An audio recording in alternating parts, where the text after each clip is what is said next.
Assalamualaikum warahmatullahi wabarakatuh. Saudara, dengan saya Edi Mulyadi dari Forum News Network. Saudara, mungkin tidak banyak di antara kita yang tahu, tapi perlu saya beritahu. Senin hari ini 21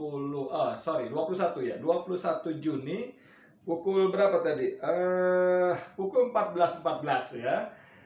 FNN Forum News Network portalnya menurunkan editorial yang berjudul Kami Hadir Kembali. Kami hadir kembali, emang kenapa gitu? Emangnya kemana? Nggak sempat nggak hadir? Ngabur atau bagaimana? Nah, memang kami sempat dibuat tidak bisa hadir, dibuat dipaksa tidak bisa hadir. Oleh siapa? Nanti saya bacakan editorialnya. Cuman ini saya tunjukin dulu. Kami hadir kembali. Yes, oke. Di atas itu ya, kami hadir kembali 3 kata tadi. Cuma di bawahnya kalau Anda baca ada checking your browser before accessing fnn.co.id. Checking your browser before accessing fnn.co.id. Apa artinya? Artinya kita disuruh ngecek dulu browser kita bermasalah apa enggak segala macam sebelum mengakses portal fnn.co.id. Nah, ini karena saya baca ini ya. Pembaca fnn.co.id yang budiman, alhamdulillah sejak Ahad 20 Juni 2021 kemarin kami hadir kembali di hadapan Anda. Sejak Ahad 20 Juni 2021 kemarin kami FNN hadir kembali di hadapan Anda. Hampir sepekan kami hilang. Tentu pembaca bertanya-tanya, mengapa bisa seperti itu? Anda mungkin memperkirakan karena terjadi kerusakan teknis di browser, di apa segala macam ya. Bisa saja dugaan itu atau perkiraan itu benar. Akan tapi yang paling benar adalah kami diblokir. Kami diblokir. Tidak jelas siapa yang melakukan kejahatan terhadap portal berita yang Anda dukung ini. Tidak jelas juga mengapa harus diblokir. Tidak jelas juga karena berita atau tulisan apa sehingga fnn.co.id harus dijauhkan dari rakyat, terutama para pembaca setianya. Nggak jelas. Kenapa, siapa yang memblokir nggak jelas, alasannya apa nggak jelas, tulisan atau berita yang mana nggak jelas. Juga tidak disebutkan kenapa fnn.co.id itu harus dijauhkan dari rakyat, terutama dari pembaca setianya. Lanjut. Bukan sekali ini saja kami diblokir oleh orang-orang atau lembaga yang tidak bertanggung jawab. Bukan sekali ini saja. Kami katakan tidak bertanggung jawab karena mereka sama sekali tidak menggunakan hak jawab dan hak koreksi atas berita atau opini yang kami turunkan. Oke?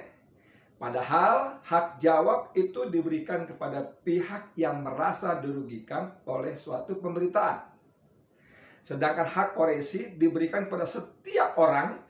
Hak jawab dan hak koreksi diatur dalam Undang-Undang Nomor 40 Tahun 99 tentang pers. Jadi kalau hak jawab, kalau Anda merasa dirugikan oleh berita sebuah media, ya, maka bisa membuat surat membaca atau apapun namanya untuk diberikan hak jawab. Dan media yang bersangkutan wajib memuat hak jawab tadi.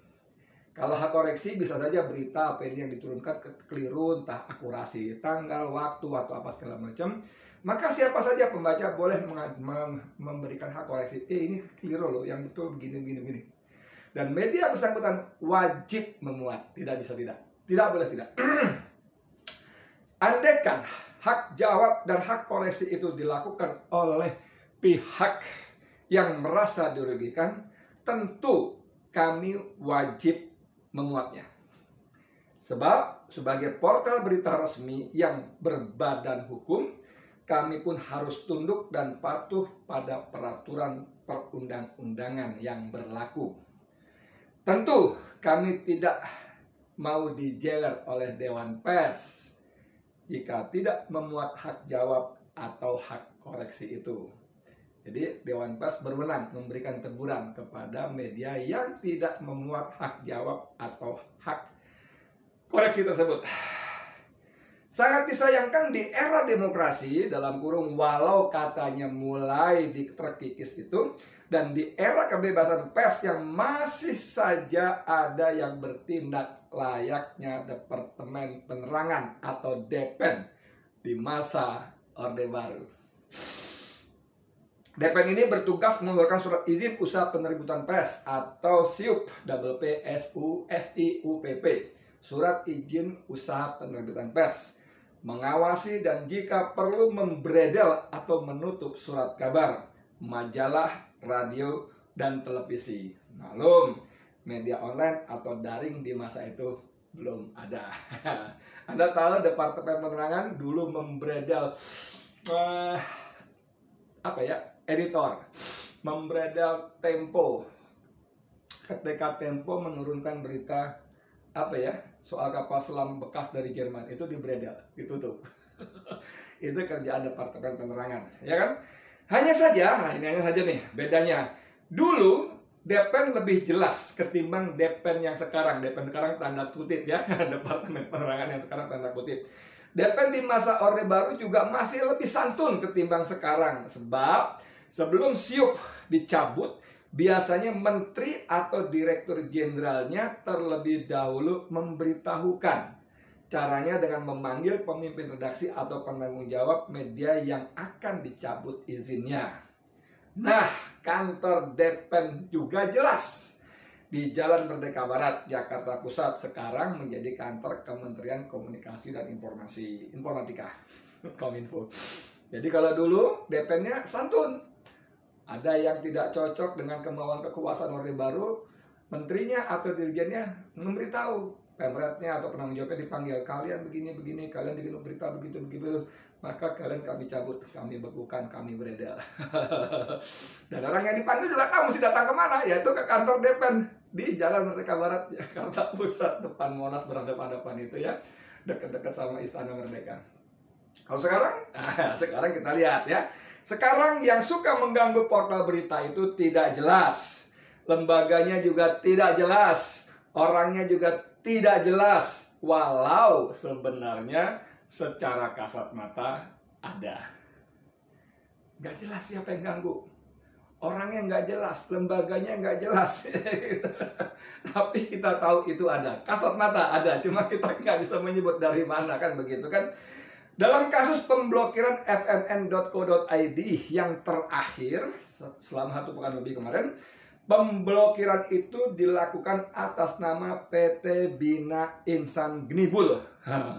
PT Bina Insan Gnibul atau PT Abal-Abal atau PT Labi-Labi.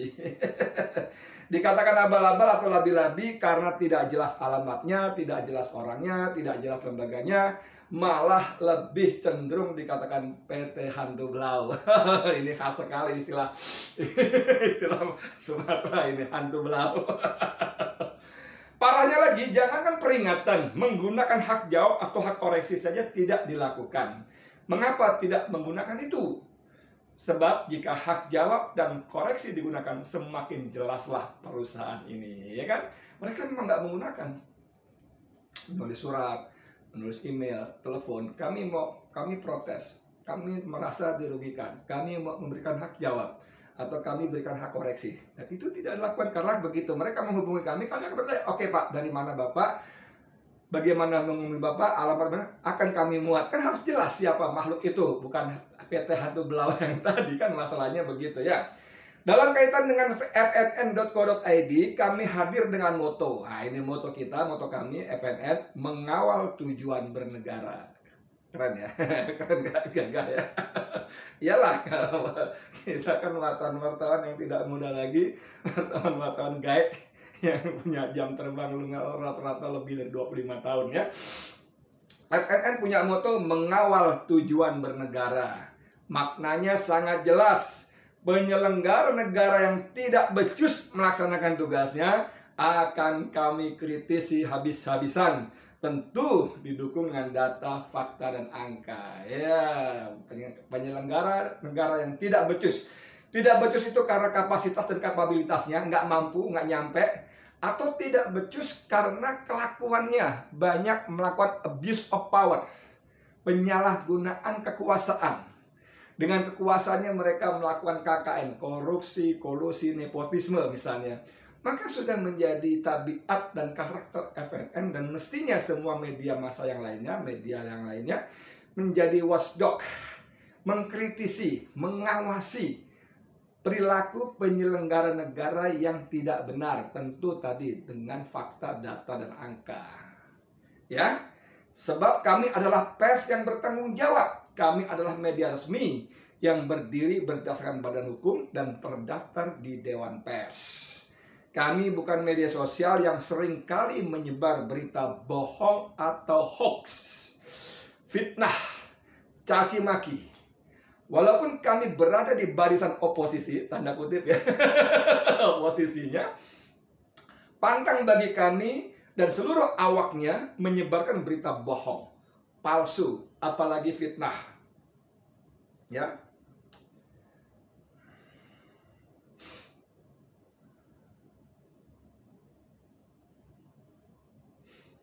Jadi pantang bagi kami untuk menyebarkan berita bohong, palsu, apalagi fitnah.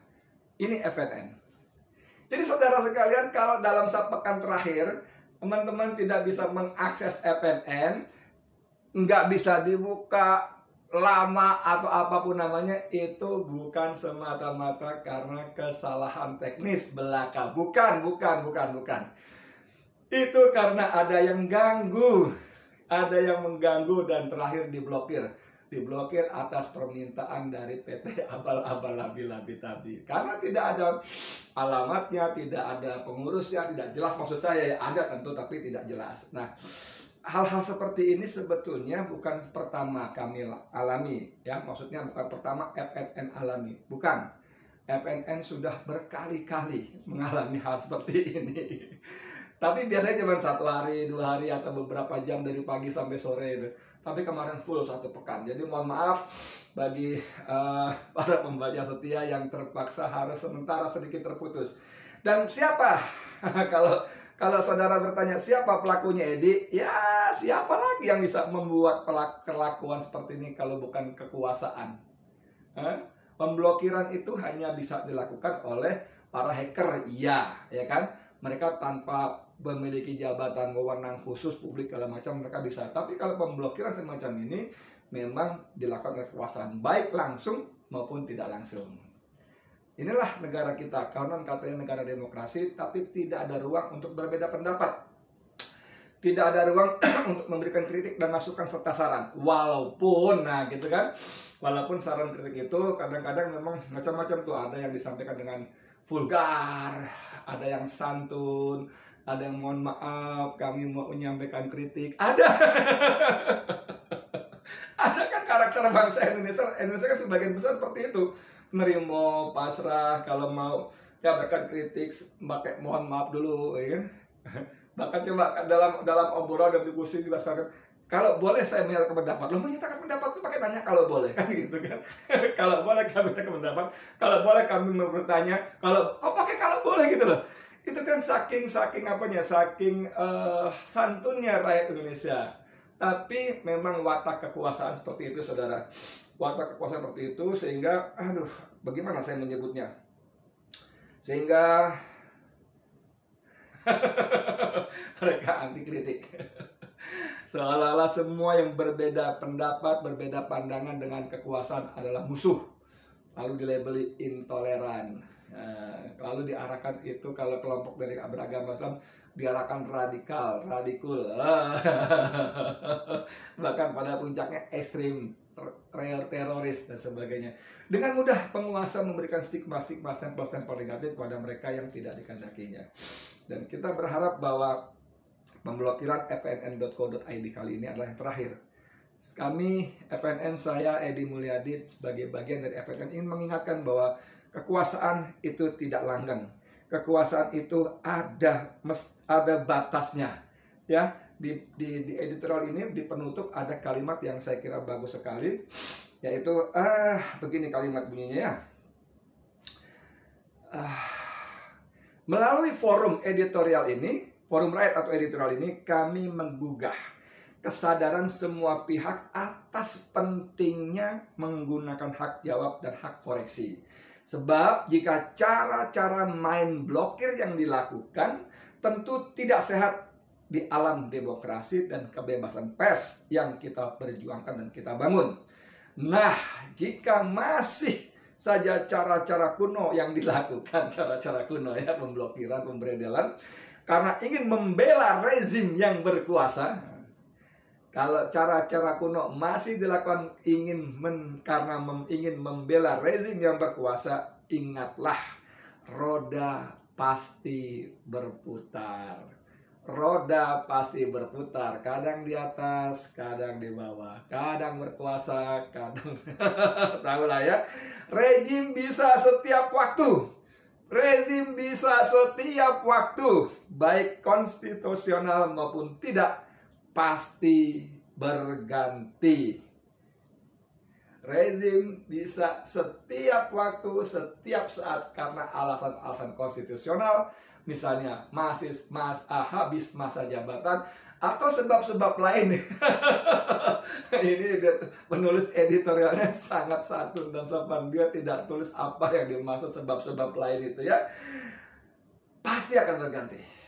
Dan kalian, wahai orang-orang yang melakukan cara-cara kotor, cara-cara kuno, cara-cara norak, memblokir pemberitaan, kalian akan dicatat sejarah. Dan ada saatnya kalian harus bertanggung jawab atas perbuatan kalian. Ya. Rakyat tidak terlampau bodoh.